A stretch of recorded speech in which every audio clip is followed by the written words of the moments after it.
Salah satu poin penting dari di ADART soal muscap Oke. adalah pembacaan LPJ. Hmm. Kemudian dari LPJ itu ada pandangan umum dari Pengurus peserta peserta ya. PAC. Oke. Nah, siapa peserta Muscap? muscap? Pertama adalah pengurus PKB lama. Hmm. Peserta Hmm. muscap adalah anggota fraksi PKB atau anggota DPRD. Satu-satu. Assalamualaikum warahmatullahi wabarakatuh. Kawan Rujuk, jumpa lagi di Rujuk Podcast dan hari ini bertepatan dengan hari peringatan Isra Mi'raj. Kita kehadiran sosok bisa dibilang beliau juga ustadz, beliau juga seorang politisi. Siapa lagi kalau bukan Bapak Dewan Ahmad Usturi. Assalamualaikum Pak Usturi. Waalaikumsalam warahmatullahi wabarakatuh. Sehat Pak Usturi? Alhamdulillah, salam sehat buat kita semua. Luar biasa. Tapi sebelumnya pernah pengalaman juga nih katanya. Oh, iya. Kemarin terpapar COVID katanya. Iya, saya. Benar ya Pak Dewan ya? Ya betul, saya penyintas, survivor. Alhamdulillah Allah kasih kemenangan. Oke, alhamdulillah ya masih diberi kekuatan kesehatan. Ya, alhamdulillah. Jadi kira-kira pertengahan Januari lah ya. 9 Januari saya ke Bandung, hadiri sebuah agenda partai. Oke. Seorang wilayah Provinsi Jawa Barat di Hotel GH Universal. Nah, ketika itu memang sudah prokes lah. Jadi masuk dengan dicek semuanya ya, swabnya semua gitu ya. Kemudian ada pemeriksaan suhu dan lain sebagainya. Kita bawa surat swab dan lain sebagainya. Oke. Tapi memang virus ini kan nggak kelihatan. Mungkin ada lengahnya juga dari kita. Atau mungkin dari sistem imunnya karena Pak Dewan aktivitasnya begitu padat, mungkin kondisi lagi nggak stabil secara imunitas. Sebetulnya gitu. Kan kalau bicara frekuensi kegiatan di DPRD sudah jauh berkurang. Sampai Desember itu udah terakhir lah ya kegiatan kunjungan-kunjungan itu ya. Malah Januari itu agak lowong gitu. Tapi memang saya nggak tahu faktornya apa. Ketika itu pulang dari tanggal 9 itu saya belum merasakan apa-apa itu. Nah, kemudian tanggal 9 itu hari Sabtu ya. Iya. Hari Senin dah mulai 2 hari selang itu ya. 2 hari selang, kemudian Selasa itu mulai badan ngerasa linu-linu atau gimana tuh Pak Dewan? Meriang ya? Demam. Panas dingin, kemudian cuman masih berpikiran positif. Ini mungkin kehujanan kemarin gitu ya. Kalau istri di rumah udah ayo swab, entaran deh ke dokter dulu. 2 kali dokter.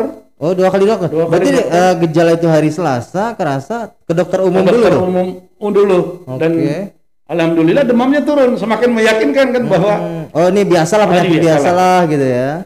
Nah, kira-kira hari Jumat ya udah jaga-jaga kita swab. Swab hari Jumat, Sabtunya keluar hasilnya positif. Itu katanya sempat berapa lama tuh? 2 minggu atau 3 minggu waktu di itu rumah sakit. Nah, sebelum di rumah sakit itu isoman di rumah. Karena kita anggap ringan kan. Tapi di hari Minggu ada yang kontrol dari puskesmas. Iya. Dicek saturasi. Buat napas ya. Oximeter. Saturasi itu oksigen ya, buat oksigen. Kadar oksigen di dalam darah. Ini menentukan itu berapa? Saturasi kan minimal 95 kalau nggak salah ya. Saturasi saya sudah di perbatasan 94 95. Nah, maka disarankan untuk dirawat di rumah sakit. Alhamdulillah respon dari teman-teman dinas kesehatan dan juga kebetulan ada kerabat yang dokter. Alhamdulillah saya bisa masuk di Primaya ya. Bekasi Barat. Nah, itu masuk malam Senin tanggal 18 ya. Itu selama 2 minggu, 3 minggu? 26 hari. 26 hari? Panjang juga Pak Dewan itu. Itu saya juga nggak nyangka. Jadi begitu masuk kan ruang perawatan nih. Iya. Ruang perawatan itu ya dengan teman-teman yang sudah selesai pemulihan. Satu kamar. Jadi satu kamar isolasi khusus ya. Iya, ini udah mau pulih semua yang lain. Mau pulih semua.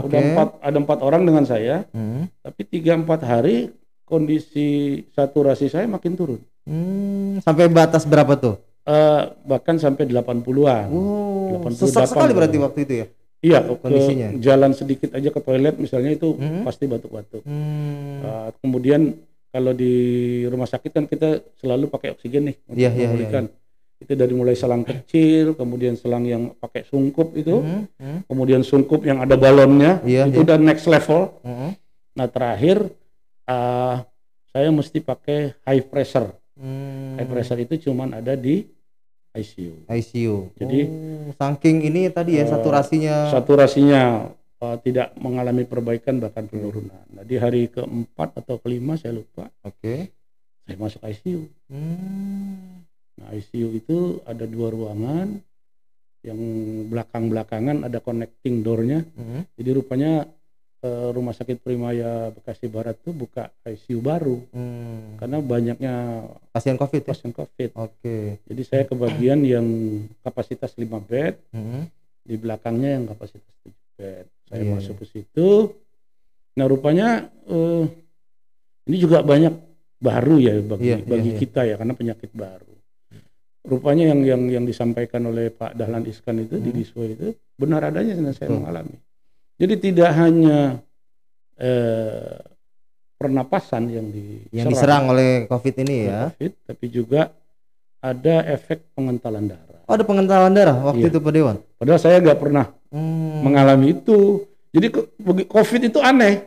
Saya masuk rumah sakit itu kok tiba-tiba ada darah tinggi, kok tiba-tiba ada. Jadi ketahuan semua itu di situ. Jadi kena baru jadi gitu. Rupanya itu efek samping. Efek samping dari COVID itu. Dari COVID dan pengobatan. Contohnya ini pengentalan darah kan bicaranya normal ya. Trombosit itu 500 kalau nggak salah ya. D-dimer namanya. 500 ya. Oke. Nah, itu Pak Dewan sampai berapa waktu itu? 5.300. Masya Allah, 5.000 ya? Itu kondisi udah seperti apa keliungan kalau di bawah jalan gitu? Ya alhamdulillah enggak. Enggak juga. Nafas saja. Makan masih enak. Saya tidak mengalami yang orang bilang anosmia itu ya, kehilangan. Iya ya, penciuman gitu ya. Saya termasuk yang doyan makan gitu di rumah sakit itu. Ajar bleh aja udah yang lebih sehat gitu. Ya. Bahkan ya biasa dari rumah tuh kirim suplemen, ada susu beruang lah, madu terus konsumsi itu ya. Gitu kan. Semua yang disarankan itu selama dibolehkan saya ikut konsumsi gitu. Nah, D-dimer ini rupanya ya itu pengentalan darah itu ikut memperburuk kondisi pernafasan. Nah, ini yang akhirnya oleh dokter katanya saya disuntikan sebuah obat yang namanya Actemra untuk mencairkan tadi darah supaya nggak kental lagi gitu. Iya, itu antiinflamasi. Jadi ada infeksi di dalam. Jadi nanti dokter-dokter bisa koreksi saya. Nah, ini menarik juga nih. Ya. D-dimer itu adalah reaksi yang memang sudah Allah setting buat tubuh kita nih, canggih nih tubuh kita nih. Jadi kalau ada infeksi, dia merespon dengan membekukan darah. Contoh paling sederhana, kalau kita tergores, luka keluar darah, dia akan berhenti sendirinya ya? Lama-lama akan berhenti. Nah itu udah tadi fungsi dari D-dimer itu fungsinya. Nah kalau infeksi di dalam, maka itu pengentalan. Berarti semakin kuat berarti virus di dalam karena pengentalan tadi lumayan 5.000 ya? Macam-macam kan? Dia kemudian reaksinya pengentalan yang Dahlan Iskan bilang tuh cendol-cendol itu. Iya. Jadi darah itu mengandung cendol-cendol. Bulatan-bulatan kecil. Nah, itu akan menghambat aliran darah. Jadi suplai oksigen juga ke napas, ke jantung juga sangat terganggu berarti di situ ya? Iya. Dan itu memang sesek ya. Iya. Tapi alhamdulillah Pak Dewan, ya mungkin berkat doa dari masyarakat Kota Bekasi. Alhamdulillah. Pak Dewan juga alhamdulillah orangnya baik gitu kan. Masih diberikan kesembuhan dan kesehatan Pak Dewan ini. Minimal orang yang ingin memperbaiki diri lah. Kalau saya bilang baik. Tapi mungkin ada pesan nih buat masyarakat Kota Bekasi, karena banyak juga nih masyarakat yang masih melanggar prokes. Nah, mungkin Pak Dewan sebagai salah satu alumni COVID memberikan pesan buat masyarakat untuk tetap jaga prokes dan hati-hati gitu. Mungkin Pak Dewan. Jadi memang beda perspektif ketika kita belum terpapar ya, atau orang dekat kita terkena. Jadi memang penyakit ini beda dengan sekedar mendengar. Mengalami itu sangat beda. Oleh karenanya saya minta masyarakat selalu jaga 3M, sekarang tambah jadi 5M ya.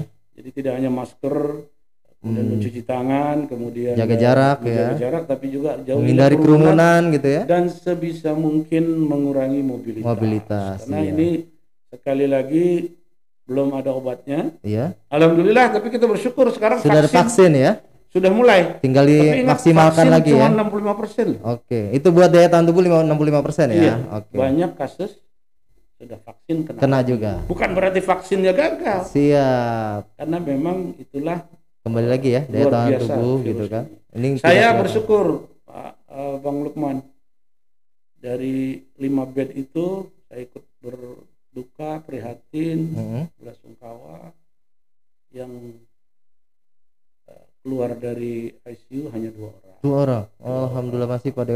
ini. Iya, oleh karenanya ini seperti kehidupan kedua buat saya.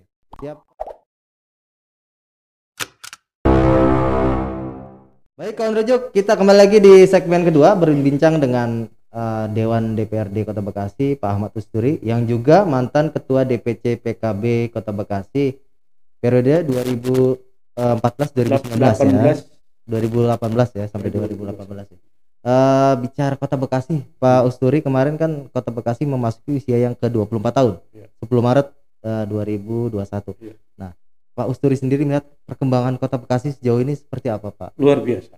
Luar biasa ya. Nggak ada kata yang melebihi kata itu, karena saya dari kecil tinggal di Bekasi. Iya. Semenjak usia 5 tahun tinggal di Bekasi. Orang tua saya almarhum asli Bekasi, ibu saya Kemayoran, jadi blasteran saya. Blasteran. Betawi transfer. Betawi transfer ya, iya. Yang pertama saya melihat pembangunan fisik, itu luar biasa. Jadi hari ini Kota Bekasi salah satu penyangga ibu kota yang sangat pesat perkembangannya, sehingga itu tercermin dari jumlah penduduk, kemudian juga efeknya kepada kepadatan penduduk itu adalah bergeraknya ekonomi. Ekonomi itu kita bisa lihat dari PDRB, kemudian juga PAD Kota Bekasi yang terus meningkat ya. Yang terus meningkat, dan saya kira ini patut kita syukuri. Yang kedua, memang ya kota besar ada pernik-perniknya, banjir, macet. Nah, itu udah menjadi inilah ya, pernik tadi itu. Iya. Kemudian ada pluralisme yang perlu kita kelola dengan baik. Tapi di tangan Pak Rahmat Effendi selama dua periode lebih lah. Beliau sempat juga PLT. Ya. Saya kira Bekasi ini menemukan momentumnya. Kita berharap karena ini didukung kita juga, PKB kita yang usung. Beliau tuntas, amanah, menepati janji-janjinya dan harapan-harapan masyarakat. Nah, Pak Dewan kan selama 3 periode mengawal juga nih sebagai anggota Dewan di Kota Bekasi. Betul. Artinya sejauh ini Kota Bekasi sudah sesuai nih dengan harapan masyarakat untuk baik tadi bicara kesehatan, pendidikan, infrastruktur seperti itu. Bahasa saya on the track lah. Kalau kekurangan pasti ada. Misalnya titik macet sudah berkurang, tapi ya sebagai sebuah kota yang tidak bisa dipungkiri lah ya. Belum. Kemudian titik banjir berkurang, tetapi ternyata kita belum siap dengan cuaca ekstrem misalnya. Nah, memang ini tidak ansih Kota Bekasi karena dampaknya semuanya kena juga ya. Dengan Jakarta, Bogor dan lain sebagainya. Nah, kekurangan ini yang sebetulnya sedang kita kawal di DPRD. Namun demikian ya musibah COVID ya, pada akhirnya juga tidak menyurutkan langkah, tetapi barangkali kita mesti menyusun langkah penyesuaian dengan kondisi ekonomi yang agak turun, kemudian pembatasan kegiatan baik ekonomi, sosial dan lain sebagainya. Saya kira ini yang perlu dicarikan solusi-solusi kreatif. Nah, saya kira kita patut mencontoh banyak negara yang justru cepat bangkit ketika COVID menyerang gitu. Contoh misalnya tetangga kita Singapura ya. Sekarang Singapura jadi tujuan ekonomi udah pulih kembali ya Singapura. Iya, bahkan di sana pekerja-pekerja IT itu sedang mengalami kekurangan pasokan. Karena apa? Karena perusahaan-perusahaan besar IT itu senang di Singapura buka headquarter di situ, betul. Regional branch atau cabang regional di situ. Tapi saya lihat Indonesia juga nggak kalah sigap. Buktinya markas Samsung dari Malaysia pindah ke sini. Iya. Nah, kita berharap itu efek ikutannya ke Kota Bekasi gitu loh. Betul. Ada dampaknya ke Kota Bekasi gitu ya. Kalau misalnya Samsung buka pabrik Cikampek, Cikarang, ya jajan mallnya di Bekasi lah. Iya. Karena belum bintang 5 belum ada sana. Betul. Gitu. Kemudian juga yang kerja ke sana sebagian juga kan orang Kota Bekasi. Jadi kita berharap efek multiplier dari pertumbuhan ekonomi yang orang yakini lah. Kita kemarin masuk masa resesi, artinya kalau bicara soal grafik ekonomi itu kan lagi merangkak lagi nih ya. Lombang ya. Kemarin kita sudah sampai lembah. Kalau sudah sampai lembah lagi. Tidak ada arah lain kecuali naik, membentuk gunung yang baru. Jadi kita meyakini, kita optimis. Nah, tapi ada syaratnya. Ya. Apa tuh syaratnya Pak Dewan? Prokes ya, tetap patuh prokes. Kalau jalan, uang habis buat treatment. Buat tadi treatment kesehatan lagi ya. Ekonomi tidak tertata, orang takut. Gitu. Tapi sekali lagi kita optimis dengan adanya vaksin, orang lebih pede.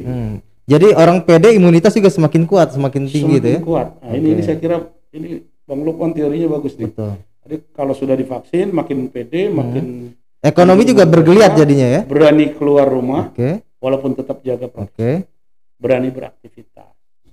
Ekonomi tumbuh lagi. Dan jangan lupa berani spending. Sekarang orang kan duit ditahan. Uang ditahan semua, saving, lebih saving mereka ya. Buat apa namanya? Jaga-jaga kalau terjadi sesuatu yang tidak diinginkan. Nah, dengan spending ekonomi bergerak. Tapi ke depan mungkin Kota Bekasi bisa melalui ini semua. Saya meyakini Kota Bekasi salah satu kota yang di garda depan kebangkitan ekonomi setelah pandemi.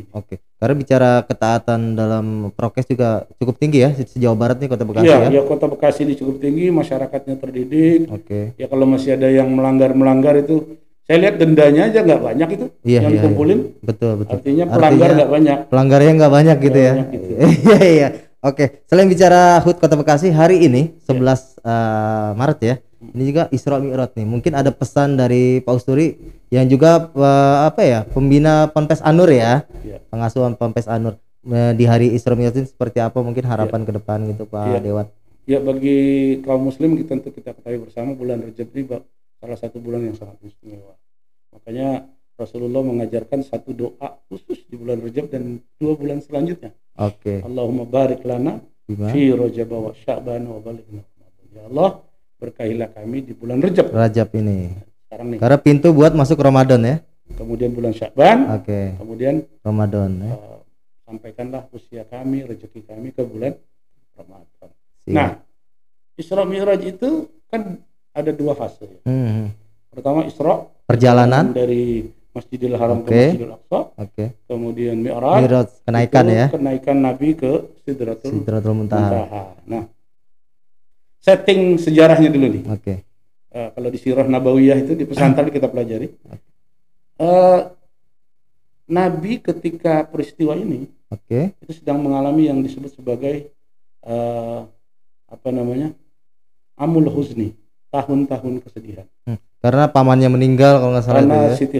Siti Khadijah istri pertamanya meninggal juga ya. Istri pertama beliau meninggal, kemudian pamannya yang selama ini melindungi beliau meninggal. Yang kedua, pamannya adalah petinggi Bani Hashim. Salah satu klan besar. Di antara Quraisy ya. Kaum suku Quraisy. Sedang mengalami blokade. Jadi gara-gara mereka nggak senang Nabi berdakwah dan pamannya Abu Thalib selalu melindungi, ini di blokade. Nah, ketika pamannya meninggal, yang ganti adiknya. Siapa namanya? Abu Lahab. Nah, Abu Lahab ini sangat bertentangan sekali dengan Nabi Muhammad ya. Nah, di dalam masyarakat Arab ketika itu, ketika klan Anda tidak memberikan perlindungan, maka Anda boleh jadi dianiaya, dibunuh kapan saja tanpa pembalasan. Jadi kalau dalam perlindungan dia dilindungi dan kalau terjadi apa-apa sukunya membalas. Minta balasan. Isra Mi'raj ini juga bagian daripada Allah bagaimana kewajiban kita ya memberikan hiburan kepada Nabi dengan menunjukkan perjalanan yang selama malam itu. Betul. Yang kedua, ini kan oleh-olehnya perintah sholat. Iya, kewajiban 5 waktu. 5 waktu. Tapi jangan lupa prosesnya dari 50 diskon 90%. Nah, prosesnya seperti itu. Jadi ya. Tinggal 5 waktu kan? Maknanya apa? Sebagian ulama memaknai bahwa ini menunjukkan bahwa dalam beragama kualitas ibadah. Jadi bukan sekedar kuantitas ya, tapi kualitas ya. Kualitas ibadah itu yang diutamakan. Jadi baik, kawan rujuk, kita masih berbincang dengan anggota DPRD Kota Bekasi, Bapak Ahmad Usturi, yang juga mantan Ketua DPC PKB Kota Bekasi. Nah, Pak Dewan, bicara PKB ini menarik nih. Minggu kemarin sebenarnya saya dan kawan-kawan menanti nih undangan Pak Dewan untuk kegiatan musyawarah cabang PKB Kota Bekasi. Tapi sampai dengan hari Minggu pagi kata saya kok nggak ada gitu kan. Cuman yang keluar itu rilisan bahwa Pak Dewan mengundurkan diri dari Ketua DPC PKB Kota Bekasi. Ya. Sebenarnya ada apa sih di PKB Kota Bekasi, Pak Dewan? Jadi kronologinya begini ya. Pertama memang ada amanat bahwa ada proses musyawarah cabang serentak. Oke. Hari Minggu kemarin itu se-Jawa Barat. 27 kota kabupaten. Sebetulnya kalau merujuk SK saya itu masih 2018 sampai 2023. Sampai 2023 ya? Ya. Oh, masih 2 tahun lagi sebenarnya, Pak Dewan. Masih 2 tahun lagi. Juni 2023 lebih tepat. Tapi karena ada proses penyeragaman, jadi dari Muktamar Bali 2019, kemudian Januari kemarin musyawarah wilayah, dilanjutkan bulan ini Maret Muscap serentak se-Jawa Barat ya. Se-Jawa Barat dan se-Indonesia sebetulnya. Se-Indonesia. Tapi digilir per provinsi. Ya. Ini masih terus berlanjut sampai minggu depan dan seterusnya. Nah, kemudian ada surat resmi dari DPP meminta kita untuk mempersiapkan muscap. Nah, serta merta ya kita sambut baik dan kita membentuk panitia. Ada SC, ada OC, Pak Haji Ahmad Sauki sebagai SC, Haji Heri Mutawali OC-nya. Di tengah persiapan Pak Sauki kena COVID dan harus isoman. SC-nya Pak Ustadz Sauki kena COVID. Tapi masih semangat beliau ya waktu itu ya. Karena SC kan mempersiapkan konsep, jadi sambil isoman sambil bekerja lah. Jadi ini saya kira luar biasa dengan Pak Eri juga masih pemulihan COVID. Oh iya, karena pemulihan. Jadi luar biasa saya kira kerja teman-teman ini tidak hanya dua ini tapi juga di bawahnya.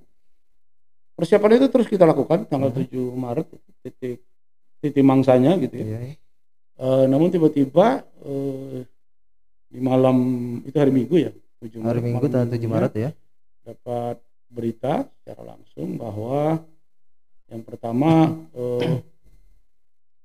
paket pengurus sudah ditentukan. Jadi isinya pengumuman. Jadi berubah tuh dari instruksi DPP juga waktu itu. Oh, bukan surat. Kalau surat itu hanya teknis persiapan. Jadi ini paketnya karena apa namanya nanti akan diumumkan. Semuanya sudah tertera, tidak akan berubah. Kemudian tempat harus pindah. Yang tadi dijadwalkan di Ponpes An-Nur. Pesantren An-Nur. Kenapa? Karena terbuka ya waktu itu sebenarnya. Kenapa Pondok Pesantren An-Nur kita bikin yang semi outdoor? Karena prokes. Bekasi waktu itu masih zona merah satu-satunya. Jawa Barat. Yang kedua, kita masih masa pandemi, orang susah, makan aja susah. Enggak inilah di hotel ya secara ini. Rasanya enggak serak gitu. Enggak serak perkembangan panitia kok kita ada di hotel bintang 5, apalagi biasanya kan habis itu kita selfie ketawa-ketawa, rasanya kurang. Betul. Di tengah kondisi pandemi seperti ini. Pandemi, apalagi juga banyak pengurus yang alumni COVID tadi. Nah, harus pindah. Nah, inilah kemudian menyikapi, saya sampaikan ke pengurus apa adanya. Ini paket-paket yang akan diumumkan besok. Itu paket itu udah tertera bahwa ketuanya siapa, sampai struktur sekretaris itu semua ya. KSB ya, ketua Suro, ketua dan Suro, Dewan Suro, maaf. Mungkin Dewan Suro itu di partai lain tuh Watim Pres. Watim. Dewan Pertimbangan. Dewan Pertimbangan, penasehat. Kemudian Dewan Tanfis ketua ini ya, ketua DPC sekretaris bendahara sudah ditentukan. Saya sampaikan ke teman-teman, reaksinya macam-macam. Dari yang mulai diplomatis sampai yang ada yang reaktif juga makanya. Sangat banyak. Saya mesti meredam sampai jam 3 malam. Ada yang badannya gede sambil nangis sambil emosi dan lain sebagainya. Nah, melihat ini saya lapor ke Pak Kiai Hudori Thohir selaku ketua Dewan Suro ya. Beliau bahkan serta-merta hadir.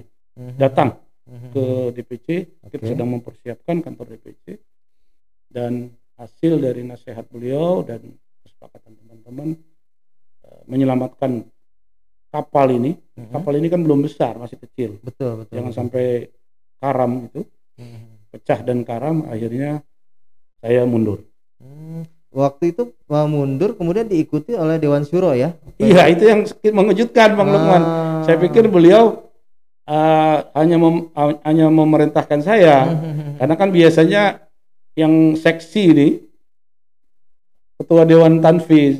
Beliau iya. mundur juga karena kecewa dengan cara-caranya. Iya. Mungkin nyaman dengan Pak Dewan selama 2 periode di memimpin barangkali PKB Kota Bekasi ya. Karena beliau juga kan ikut membidani kebangkitan. Dulu 2004 0 kursi.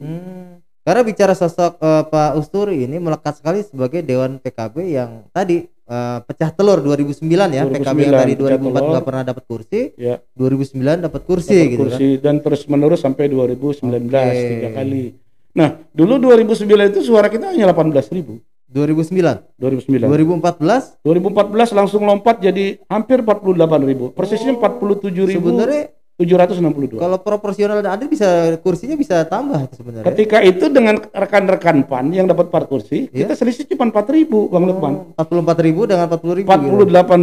48.000. Teman-teman PAN 52.000. Selisihnya 4.000-an. Iya. Tapi ya itulah. Karena ada sistem dapil, ada yang kurang sedikit nggak jadi. Teman-teman PAN, kalau teman-teman PKB hampir jadi, teman-teman PAN hampir nggak jadi. Tapi mending hampir nggak jadi dong. Betul. Tapi jadi gitu ya. Jadi beliau teman-teman PAN 4 kursi jadi satu fraksi. PKB waktu itu kita gabung dengan Hanura. Jadi fraksi ya sendiri ya. Nah kembali lagi ke proses tadi Muscap gitu Pak Dewan. Iya.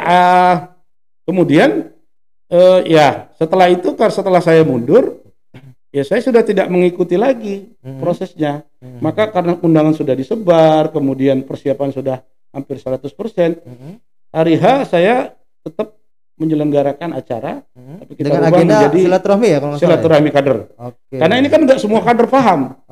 Pengunduran diri, kemudian langkah-langkah, kemudian yang reaktif, ini mesti kita petakan dan kita redam. Tapi saya lihat bahwa di sini kedewasaan politik Pak Ahmad Usturi lah di sini, bahwa dengan adanya tadi agenda silaturahmi bisa meredam tadi ya grassroots, suara dari bawah. Bisa saja mungkin kader PKB ini di Kota Bekasi nekat nih bahwa yang di Amarosa ini ya secara ini itu bukan mengatasnamakan PKB Kota Bekasi gitu. Bisa saja seperti itu kan? Ya itulah yang kita khawatirkan. Ini partai santri. Pesan dari Pak Kiai Hudori dan jajaran Dewan Syuro, utamakan akhlak santri dan akhlakul karimah. Kalau orang lain mempertontonkan hal yang sebaliknya, kita sebagai kaum santri jangan sampai mengikuti arus seperti itu. Nah, ketika hari Minggu itu memang anehnya juga saya tidak diundang sebagai, harusnya proses Muscap mantan ketua walaupun sudah mengundurkan ya, itu harusnya ada karena LPJ ya kalau nggak salah. Salah satu poin penting di ADART soal Muscap adalah pembacaan LPJ. Kemudian dari LPJ itu ada pandangan umum dari peserta ya, PAC. Nah, siapa peserta Muscap? Pertama adalah pengurus PKB lama. Nah, ini pengurus PKB lama enggak sama sekali nggak ada yang hadir. Nggak diundang. Kalau saya kan sudah mundur. Tapi yang lain kan nggak mundur. Betul. PAC nggak mundur. PAC yang hadir konon kabarnya cuma 8. Nanti ada cerita soal proses pembentukan PAC baru, tapi nanti sesi lain lah itu. Biar saya diundang lagi sama Bang Lukman. Siap, bisa hadir lagi. Nah, yang ketiga, siapa peserta Muscap adalah anggota fraksi PKB atau anggota DPRD. Satu-satunya PKB kan anggota DPRD Pak Usturi nih.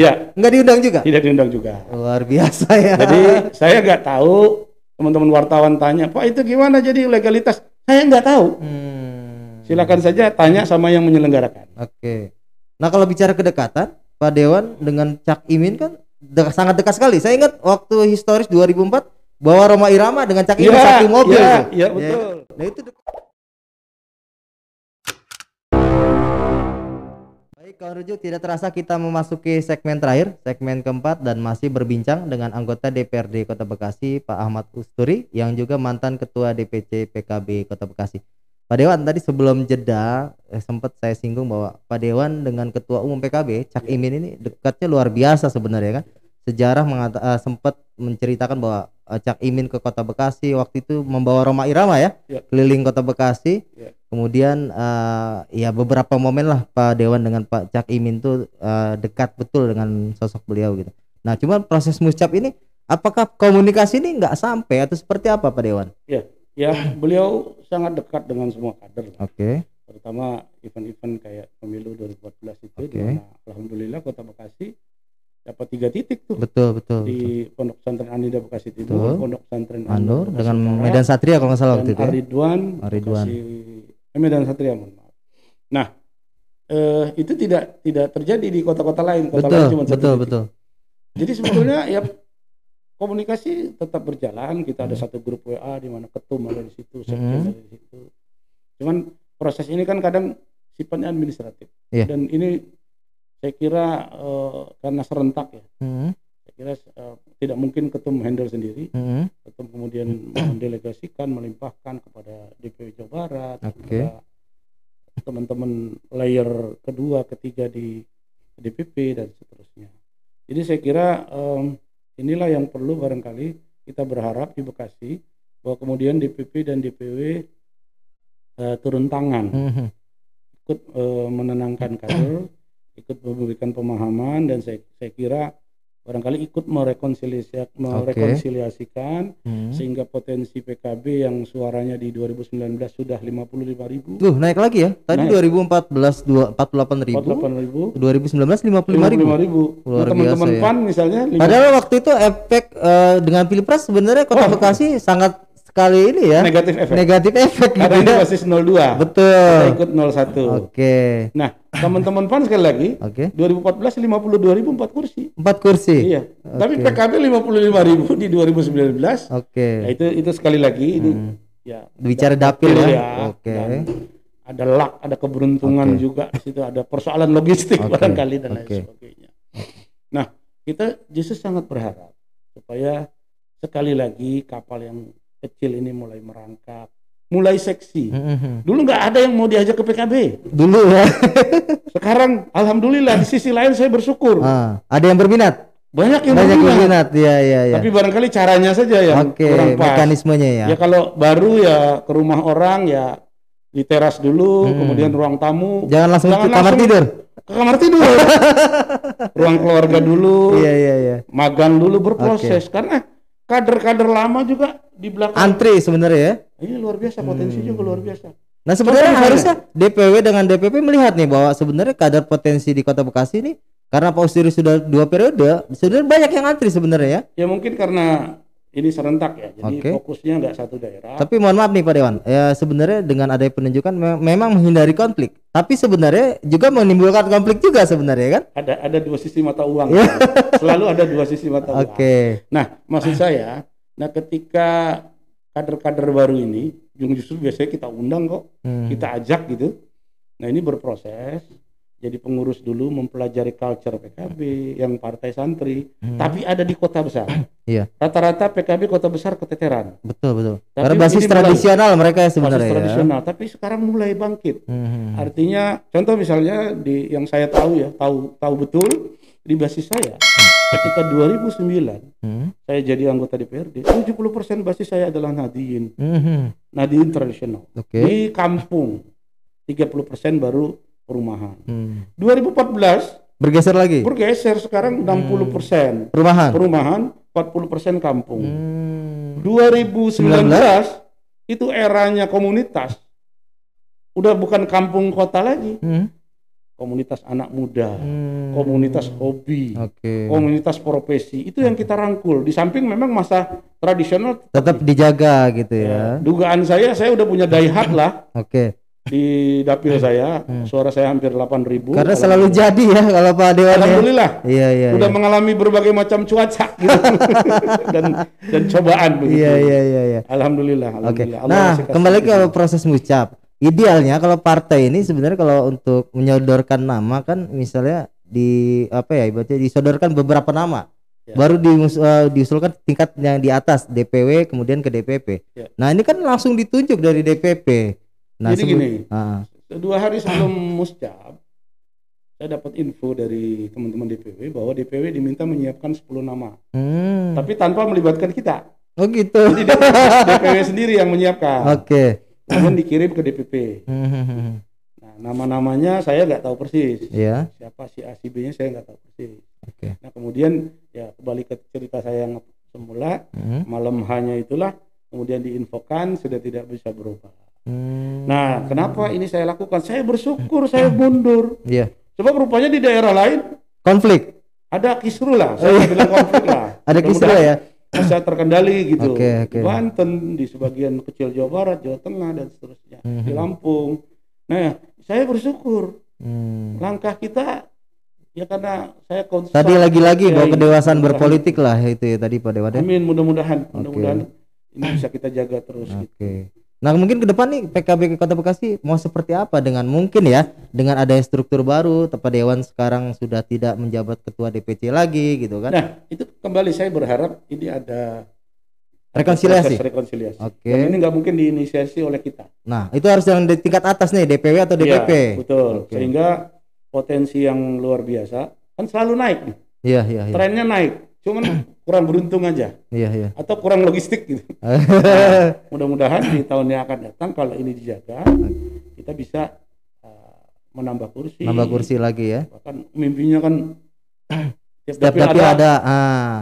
Bahkan punya pimpinan dewan, bahkan bisa ke eksekutif. Sebenarnya kalau sebelum jadi ketua DPC mungkin gambarnya gampang gitu ya. Tapi setelah pas waktu pileg ternyata untuk tadi merealisasikan setiap dapil dapat kursi ternyata luar biasa kerjanya gitu ya Pak Dewan. Yang pertama ini perkotaan. Iya. Perkotaan tuh beda dengan desa. Kalau di desa itu barangkali Anda pegang toko, maka 1000 orang di belakang toko itu ikut. Oke. Nah perkotaan ini kan terdidik. Oke. Anda masuk ke pengajian, masuk ke toko masyarakat, belum tentu mau ikut. Oke, isu kerja bakti, isu sosial saya ikut Anda. Tapi milih belum tentu. Kan mereka terdidik. Iya. Bahkan biasa beropini loh. Betul. Medsosnya luar biasa, paling berisik Kota Bekasi. Iya. Saya biasa beropini kok. Suruh-suruh. Nah itu satu. Yang kedua, Kota Bekasi ini hampir 30% milenial. Anak muda ya. Anak muda. Dan itu akan terus sampai 2024. Oke. Anak muda itu cirinya apa sih? Labil. Betul. Yang kedua mereka maunya keterbukaan. Gojek dibilang kurang bagus, dia pindah ke Grab. Betul. Grab kurang bagus, pindah lagi ke tempat lain terus. Jadi gampang berubah karena apa? Mereka objektif. Jadi butuh sosok orang yang mungkin ya secara usia lebih dewasa untuk mengimbangi ya. Iya. Bukan hanya anak muda aja nih cirinya ya. Saya khawatir kalau proses suksesinya tidak transparan, tidak akuntabel. Anak-anak muda malah menjauhi. Itu yang saya khawatirkan. Siap. Karena anak muda kan kalau senior digituin misalnya ya. Besok saya masuk bisa digituin juga. Lagi. Misalnya itu perasaan-perasaan yang berbeda. Nah sekali lagi proses merekrut milenial itu justru harus sangat terbuka. Betul. Dan tadi berproses lagi ada meritokrasinya ya, ada jenjangnya, nggak ujuk-ujuk langsung gitu ya. Sebagainya. Ada kalau di perusahaan ada kepastian karir misalnya. Betul. Kalau di partai ya minimal ada treatment berbeda antara yang sudah memberikan sumbangsi dengan yang belum.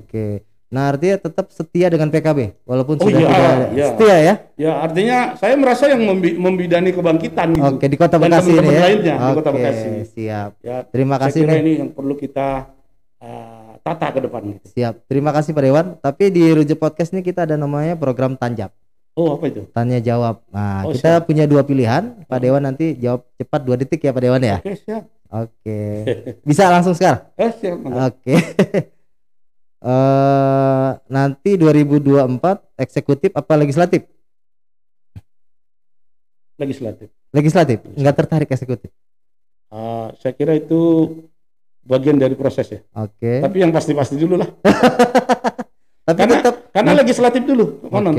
Jadi di bulan Maret April legislatif, eksekutif di November. Jadi tapi nggak menutup kemungkinan setelah legislatif terpilih nanti ke eksekutif. Iya kan kita lihat modal politiknya dulu kan. Iya luar biasa. Tapi tetap di Kota Bekasi atau naik tingkat?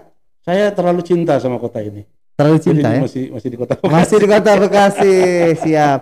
Lanjut ya Pak Dewan ya. Tri Adianto atau Ade Puspitasari? Ini dua-duanya orang yang luar biasa. Ini kalau bisa bersinergi, saya pilih yang bersinergi. Yang paling bersinergi ya. Tapi di antara dua ini yang paling sinergi, dua-duanya sinergi bisa juga. Bisa bersinergi dua ini bisa bersinergi. Siap. Kepemimpinan Kota Bekasi ini perlu formulasi yang menurut saya mewakili semua hal ya. Sehingga orang bisa ada rasa memiliki, merasa dilibatkan gitu. Nah, tantangannya luar biasa lah. Pasca COVID ini kan akan terbentuk budaya baru, budaya prokes namanya. cara-cara baru, peluang-peluang baru. Nah, ini harus kombinasi tua muda. Tua muda ya. Ya nggak bisa anak muda aja, yang tua saja gitu ya. Harus ada kombinasi ya. Iya, harus kombinasi. Oke, lanjut ya Pak Dewan ya. Mangga. Oke, pilihannya tetap Sinergi. Tri Adianto atau Heri Koswara. Wah, ini kawan saya semua ini. Kalau saya salah satu teman eksekutif yang paling dekat dengan saya adalah Tri Adianto. Teman eksekutif. Teman legislatifnya Heri Koswara. jadi pilihannya ada dua juga. jadi ini teman-teman saya yang insya Allah akan punya peran besar buat 2024 nanti. 2024. Oke. Dua ini siapa yang paling berpeluang? Dua ini yang paling berpeluang. Dua-duanya juga. Saya kira kalau disurvei ini jangan-jangan bedanya 0, ini. 0, ya. 0, Oke. Jadi biarkan masyarakat yang menentukan. Luar biasa. Nah, sekarang yang ringan nih Pak Dewan. Ya. Biasa kalau olahraga sukanya itu badminton atau sepedahan? Saya senang badminton sih. Badminton ya. Tapi punya sepeda. Punya sepeda. Cuman karena pasca COVID nih masih treatment.